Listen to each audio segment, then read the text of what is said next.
chamber back in February when she spoke in very personal terms against another Republican anti-abortion bill. She talked about her own experience. Today, Congresswoman Speier gave another stirring speech when the Republicans went back and tried to do it again. This bill goes to the farthest extreme in trying to take women down, not just a peg, but take them in shackles to some cave somewhere. 25 years ago, this body passed EMTALA, a bill that basically said anyone that shows up at an emergency room would access health care, no questions asked. Now, my colleagues on the other side of the aisle want to amend that law and basically say, oh, except for a woman who is in need of an abortion, or except for a woman who's bleeding to death who happens to be pregnant, or except for a woman who is miscarrying.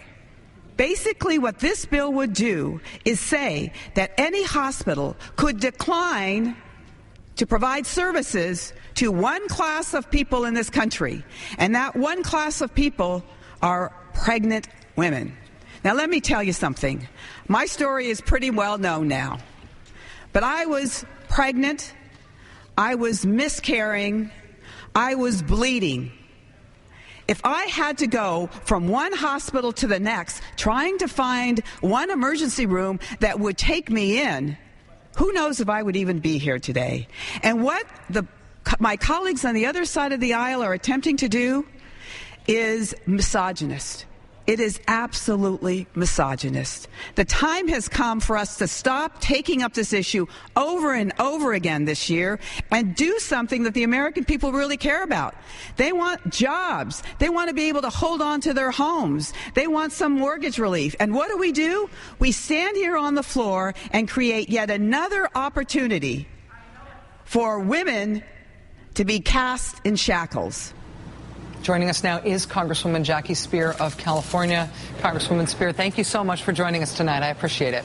My pleasure. What do you think is behind the repeated federal anti-abortion bills over and over and over again in the House that you referred to in that speech? Is this really just a top priority for the Republican majority right now?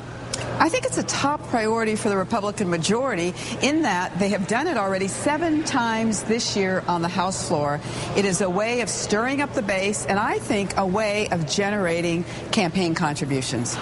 Call me cynical, but this particular bill on the House floor today was over the top, crossed the line. It basically was saying to pregnant women who are miscarrying, and pregnant women in this country, 30 million miscarriages a year, anywhere from 6 to 9 million women who need a procedure because they're miscarrying, and women that show up in an emergency room are not getting elective abortions. They're coming to the emergency room because they're hemorrhaging, because they have an infection.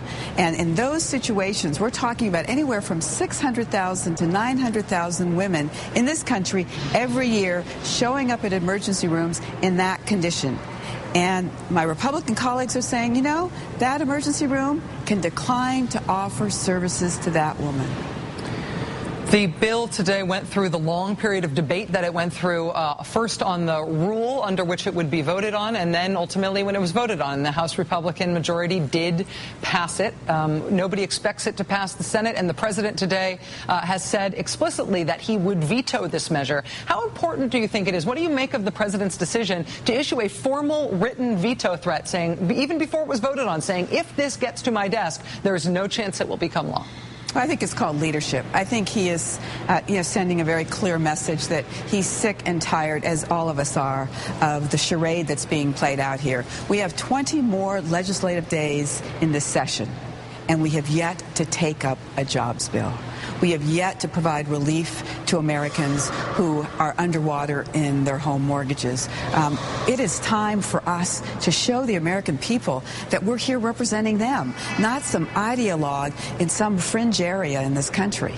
Your speech today, which we just played a chunk of, I imagine even though you know they are your words, you can tell that they are striking when people hear them. And you have spoken about this term in striking ways that get attention, in part because you've put yourself out there so personally. To see so many Democrats today speaking, not just in personal terms, but also with such aggression about the Republicans focusing on anti-abortion bills instead of jobs. I wonder if you feel like it does anything, if you feel like it changes anything, if it's going to have any effect. Well, it is pretty depressing, I'll say that, Rachel. But this wasn't about abortion. This was about women who are pregnant trying to get emergency services when they are in distress. And to then twist it into an abortion debate, once again, was really just the antics that were being played out by my colleagues on the Republican side. And I think, frankly, many of those Republicans didn't even know what they were voting on. Because why would you want to deny emergency services to a pregnant woman who wants that baby, but who is hemorrhaging to death? Why would you want to deny them health care? In terms of the jobs issue and the economics issue, Congressman Cantor, the majority leader in the House, has said he is open to voting on pieces of the president's jobs bill. I spoke with Senator Sherrod Brown of Ohio earlier tonight about what he thought might be able to pass, piecemeal or otherwise. He suggested that maybe investment specifically in schools, about infrastructure investment in schools and some of the other infrastructure investment might conceivably become law. Do you agree with him, or is there anything else that you think might actually make it? Well, I do think that we can do a huge infrastructure bill, fix these bridges that are really not just in disarray, but safety hazards, the roadways, the schools. There's a lot of job-related work right there. We could also do mortgage relief for Americans. I mean, most of these Americans who have mortgages that they are struggling with are paying 6% interest rate when right now it's a 4% interest rate. If we just dropped it to 4%, they'd have $800 more in their pockets every month. Now, what's wrong with that? No cost to the federal government at all.